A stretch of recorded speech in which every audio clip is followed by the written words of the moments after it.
2008 Lexus LS600H. That's H for hybrid. And it is the RSR model, which means it has the rear seat relaxation, which when we get in there, you'll see. As you can see, this one looks a little bit special from a normal one. It has a walled body kit and wheels on it. So it's front splitter, side skirts, these larger wheels, which are lovely. They're actually not walled. They are, I will tell you, I've got it written down. How about that? They are work Rezac alloys. And then it also has the lip spoiler on the boot lid and the rear bumper lip, and the high level spoiler on the back. So as you can see, a really sharp looking car. It was imported in 2023 by the current owner. So just over a year ago. He's used it for a year. Time to try something else. The spec on it's kind of insane, but we'll point that out as we go around. It's mainly interior stuff. So you've got your double seat in the back rather than the three-way bench.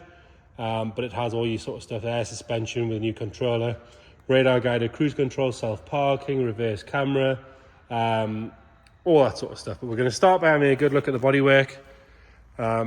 It's had a few upgrades on the bodywork, obviously that body kit, but it's also got colour-coded grills, things like that. Starting on this driver's side, if we look down this side, you can see it's lovely and straight all the way down. It's not full of ripples, not full of filler. All the body lines are nice and sharp all the way down. All your panel gaps are lovely. There's no marks at all to notice on that front driver's wing. Lovely and clean around the arch itself. Down the bottom there where it would normally be caked in stone chips, that's all good. Got 21-inch wheels. They're a staggered fitment with what looks to be quite new tyres on all round. If we're being picky, a little bit more polishing on the wheels wouldn't hurt. Coming down this side, all lovely and clean down there. Around the mirrors, nice and neat. Coming up the A-pillar, there's no stone chips or anything on there. There's no delamination around the windscreen. There's no stone chips on the leading edge or anything like that. I would say a good machine polish wouldn't hurt it. Although the black is nice and deep, as you can see, there's the odd little swirl from a sponge here and there. It does quite often happen on cars from Japan. It's a slightly different climate. And then obviously it sits on the ship for a few months. For me, it's very, very presentable, but a good polish would make a big difference. All your chrome work around the windows is lovely and neat. It's not gone milky or anything like that. Lovely and neat coming down this side. We've got one very small little scratch there, but I am being very picky with that. And a very light, in fact, actually, it looks like it's had a pinstripe on there at some point, so when you do polish it, that'll go away. Coming down onto this rear arch, nice and neat all the way around. There's no sign of any corrosion or anything coming through there. Another good wheel and tyre. You can see the chrome work is nice on it. And coming back up this side, lovely and sharp all the way up, nice and flat, not full of ripples or filler. Coming round on the back, tail lights on both sides are nice and neat. You've got your walled badge on the left and your Lexus badge on the right. They've got the blue lines in them for them being hybrids.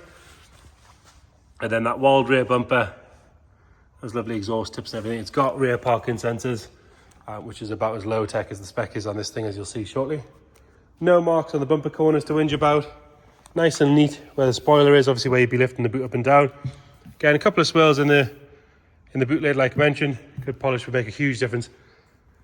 And then coming around on the passenger side, all the way up there, lovely and straight. It's not full of ripples or filler. Nice and neat all the way down.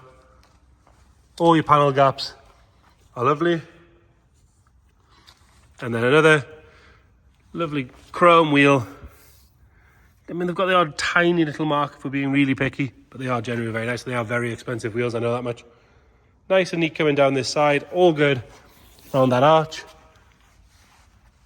There's not really any marks to notice on this side. Again, there's the odd little swirl mark, like we mentioned, but generally very, very good. There's one little stone chip on the bottom of the door there, and another one there.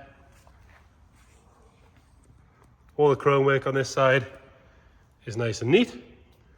And then you can have a good look at the roof from here. All level, all straight. It's not full of ripples or dents or anything like that. We do have these sort of smooth window deflectors. They're a nice one. They're not the big bulbous ones you normally see. Front windows have the sort of the standard, very light factory smoke. Rear ones are very dark, but obviously long wheelbase. All the spec in the back, you'll see why it wants that. Coming down this side, again, nice and neat up the A-pillar. No stone chips on the front. Around the windscreen's all good. Normally they delaminate down here. This one's all lovely. And then onto the front wing. No sign of any corrosion coming through at all there. All very good. Another good wheel and tyre. I say 4 nice tyres all around as well. One small stone chip just there. And then round up the front. And again, normally on this era Lexus, your headlights are milky and horrible. These ones are all very good. As are the fog lights down the bottom. You've got a little scuff just there that's been touched in. But other than that, that front bumper is actually surprisingly good. One or two stone chips, but generally very minor. Perfectly acceptable for the age of the car. So overall, really imposing looking thing, lovely and sharp looking. Nice condition on the outside. Now the interior spec, like I said, is huge. We've got illuminated sill treads, these really comfy, hugely adjustable seats, electric memory, all that sort of stuff. Electric windows all around, obviously. Electric mirrors, heated steering wheel, parking sensors. We've got steering wheel controls, cruise control, what looks to be a hill hold button. Adjustable suspensions, you've got sport and comfort. You've got height adjustment. You've got the switch between you, so you can switch between if you want a sort of hybrid snow, so obviously that'll cut the power right down, and then power, where it's just throwing all the power at the wheels. Electric blinds, air-cooled rear seats, tilting rear seats, TV, CD tuner, everything in there.